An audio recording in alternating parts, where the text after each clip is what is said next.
So yan na Sir Kiko, so nasa pangalawang hearing na tayo on determination of probable cause sa mga impeachment complaints laban kay Duterte.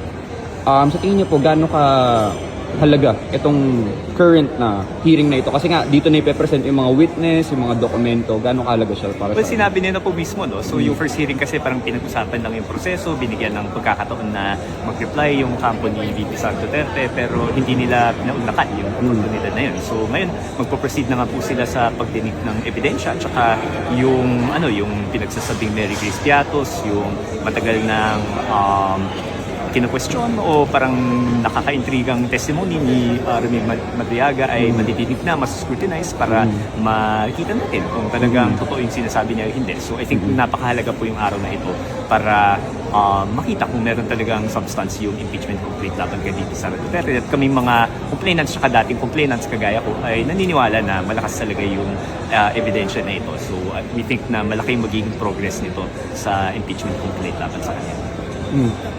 In coordination with that, sir, yun nga, there's been a lot of noise recently regarding nga po din sa mga complaints, questioning the credibility of Remy Madriaga, yung mga Supreme Court petitions. What can you say about all of that? Na yun yung mga nagiging development recently, and bakit hindi humaharap si Vice Presidente Duterte dito sa Kamara? Sige, so I think yung credibility ni Madriaga, I think that's a fair question to ask, no? Kaya nagkakaroon tayo ng ganitong pagdinig, no? So i-scrutinize. Nakita naman, no, sa mga dating hearings, hindi naman iisang boses yung Justice Committee. Si Congressman Rufus Rodriguez kinu-question yung credibilidad ni Remy Madriaga, at bagamat dapat di tayo nagpe-prejudge ng integridad ng isang witness, I think it's good na may ganong devil's advocate doon sa committee para talagang lahat ng aspeto ng testimonya niya ay mabubusisi. So I think this is a good, kung nagdududa tayo sa credibilidad niyan, this is a good time to listen to see kung talagang may naman yung kanyang testimonya.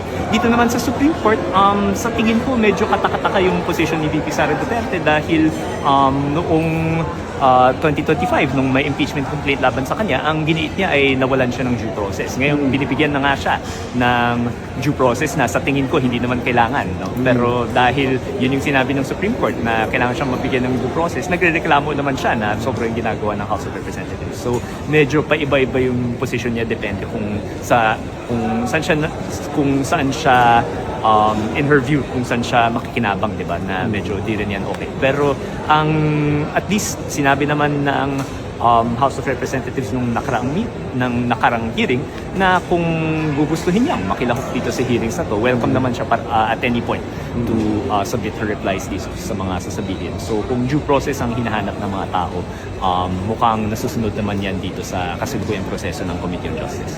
I mean, final question na lang, Kiko. You've been around the political landscape for quite some time. I'm sure your whole life you've been around the political landscape. Pero what can you say has been different with regards to this particular impeachment proceedings with the previous impeachment that we've seen, yung kay Estrada, yung kay dati, I forget yung name nung Chief Justice na na-impeach dati, si Corona, yes.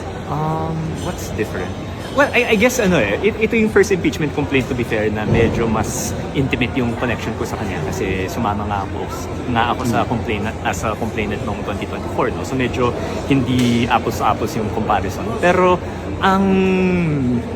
I think it's the first time na merong ini-impeach na kumbaga hindi rin ganoon din naman si President Estrada parang very popular yung following, pero dahil kinailangan ng parang dahil nagkamali at kinailangang investigahan yung pagkakamali niya, yung corruption niya, ay tinuloy pa rin yung impeachment. So I think in that sense may konting consistency kahit paano na yung impeachment nandyan yan, kung popular man yung official o hindi, nandyan yung proseso para maging check, para maging bantay kung meron silang gagawing katiwalian habang nasa position sila, nandyan yung impeachment to keep them in check. So I think in that sense, mabuti na nandun yun, pero siguro yung iba lang is katakataka yung naging position ng Supreme Court tungkol sa impeachment process. Marami silang dinagdag, pero mukhang nag-a-adjust naman yung complainants, yung House of Representatives.